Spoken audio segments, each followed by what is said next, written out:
Hello, hello, hello, hello, hello, hello, hello. This is Rhapsody, your friendly neighborhood growth hacker. The Reverend Dr. Rhapsody, if you will. Whatever you're most comfortable with, that's fine. Just so long as you hang out and chill with me for a little bit. Well, it's like, okay. Normally I would do some driveling here to make time pass to see in case somebody wants to show up to jump on the live, and if not, then fine. If so, then fine. Pretty much, I just had the thought because, like, I had a couple of different ideas of what I was going to do the next video on, and I just decided that for this one, I was just going to have a little chat with you, like you were a friend of mine. I have many friends, not just on Facebook, just a whole bunch of people that I haven't seen for a very long time that I miss tremendously, and you would think I'd have done a better job of trying to see them after we opened up, but I just haven't. I am going to make it my mission, though. Oh, yeah. The big news is my goal is to begin next year as a resident of Puerto Rico. So I just thought to do something a little different, because most people do a thing where they'll tell you what's going to happen, shortly before they go, and then they go, and maybe they'll have a put together thing, maybe they won't. Hey, Stacy, how you doing? What I'm planning on doing is just over the course of the next few months, just making it a point to seeing a few people and, saying proper goodbyes, just hanging out, doing, just things that we would normally do, like, go bowling, shoot pool, go to a movie, go out to dinner, go to the Claremont for karaoke, because it's what we do. It's what we do.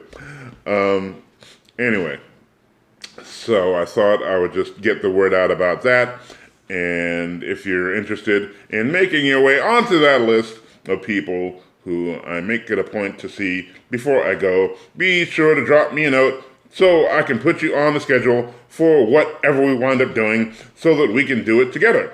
Okay? Yeah, okay. Oi! Man, I don't know, my sleep schedule has just been crazy lately. And it's been a number of things because part of what I'm doing is getting set up for uncomfortable situations.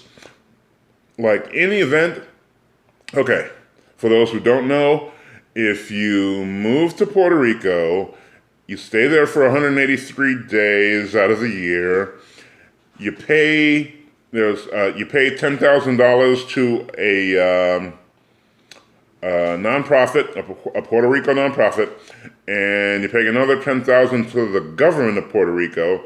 You pay zero capital gains. And that is just exciting to me because outside of renouncing your citizenship to the United States, that's the only way to not pay capital gains as a United States citizen. So one of the things that I'm looking at is the possibility of, because one of the things that the people of Puerto Rico feel like they've been left out since they're not officially a state, they can't vote for president. Their roads are horrible, their sewer systems are horrible, but that's another thing. But they think that if they become a state, they'll be better off. I wish I could just tell them all, no, you won't, because all of the money that people are bringing there that are showing up for the zero capital gains, all the money that you say isn't working into your economy, that is working into your economy, that's going to go away. Your real estate market, for all those people coming in to be able to take advantage of that zero capital gains, that's going to go away too. So then you'll just be there looking like a ghost town on an island that gets visited during like spring break and over the summer, and the rest of the year you're just screwed because your politicians are crooked. Not like they're not crooked here on the mainland, but it seems like it's more focused there, which makes their crookedness a lot more crookeder. Oh, I made a new word. More aware to its residents. But I can understand you think, okay, if we become a state, then we can vote for president, yay. We can have representation in Congress, yay. We can have representation in the Senate, yay.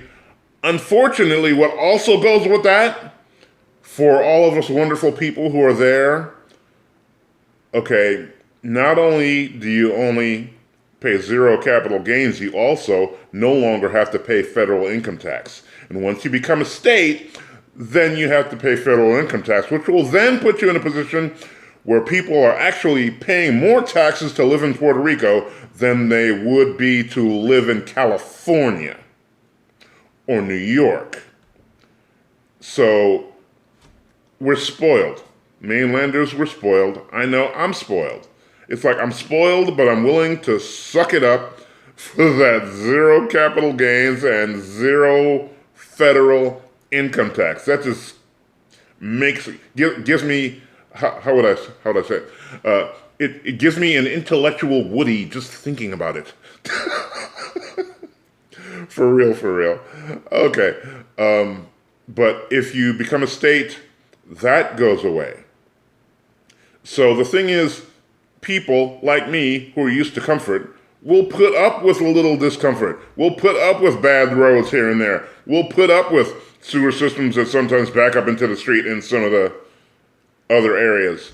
Not in the main area. Oh no, they want to keep that straight because that's where the money's going. All right. But we're not putting up with all that if we still have to pay federal taxes and if we still have to pay capital gains. So, if you become a state, it's not going to end well for you. I know you think it is, but it's really not. It's really not. Thanks for the like. It's really not. So, fight that. And there are proud people. Puerto Ricans are some proud people, just like Mexicans are proud people. Just like Americans used to be proud. Used to be, before we became socialist. But, all right. Whew. Said all that to say this. I literally had no other thought of anything to talk about. Oh, that's right. I was talking about my sleep being off. My sleep pattern being off. So part of what I was looking into was, because it's a backup plan to have a second citizenship in case things go horribly wrong. In the words of the great Robert Kiyosaki, author of Rich Dad, Poor Dad, 3 days. You want to have set up ahead of time a default location that you can arrive to and they will greet you with open arms in 3 days. Because if you wait for the proverbial feces to hit the fan, chances are great they won't let you leave. And you'll be stuck here in the land of the free and the home of the brave, where you can't really talk even though you have freedom of speech, because if you say the wrong thing, they will lock your ass up. And that came after finding out from a guy who I thought he was phony, but it turns out he was genuine. We used to call him an info whore, Kevin Trudeau.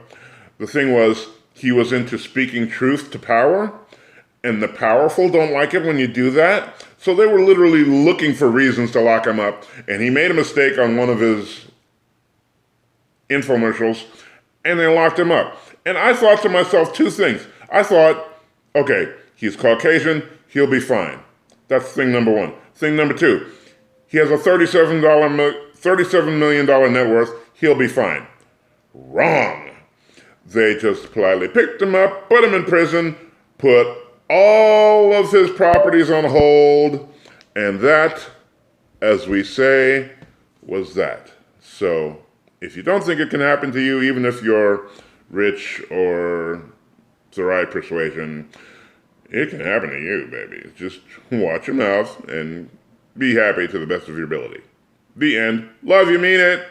Bye-bye, everybody. We'll talk to you soon. Bye, Stace. Thanks.